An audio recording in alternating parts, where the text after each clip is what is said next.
There's at least one image of Donald Trump. I should say neither man has been accused of any wrongdoing related to Epstein, though they clearly knew him. But since Friday's publication, we're showing the image here now.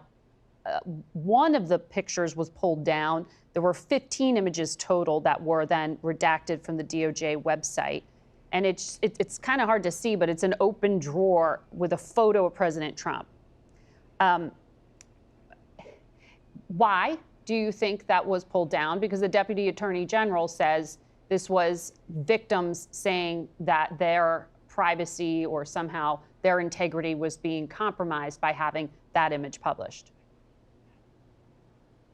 Well, I'm less concerned about that photo. I don't know the facts. My concern is the major documents that we know are out there that haven't been released. The 60-count indictment that shows massive financial fraud and foreign interference, the prosecution memo. And look, they put out these Bill Clinton pictures.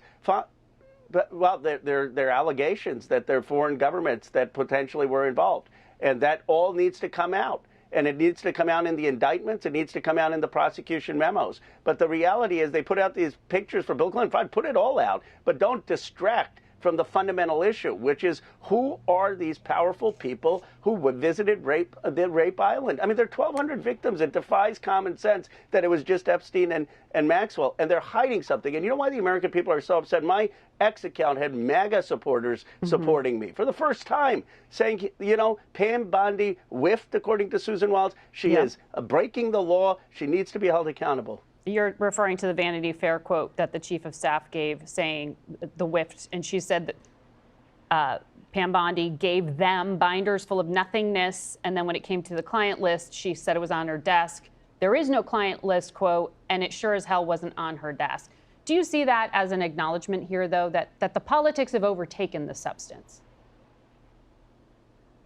No, for us, it's about the survivors. And if you look at Thomas Massie and my comments the morning of the release, we were giving Blanche the benefit of the doubt. We said, if it's not all there, fine, just get the information out. It's when the survivors said that this is an insult, this is a slap in their face, that we aren't getting the truth about who these men were on Rape Island, that we started sounding the alarm. And this is more documents of nothingness. And I guess the question the American people have, even to me, is the system so corrupt? Is the system so corrupt that Thomas Massie and you defy the odds, pass a bill through a discharge petition, get the Senate, get the president to sign it, and still these rich and powerful people are being protected? Who has this kind of hold on our government? What are they hiding? Why are they not releasing this?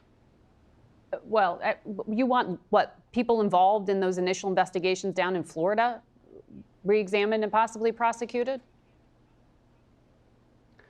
I want the information out, which was in that prosecution memo that Acosta disregarded, that were in those indictments, that there were 60 counts against Epstein. Only 2 counts were prosecuted.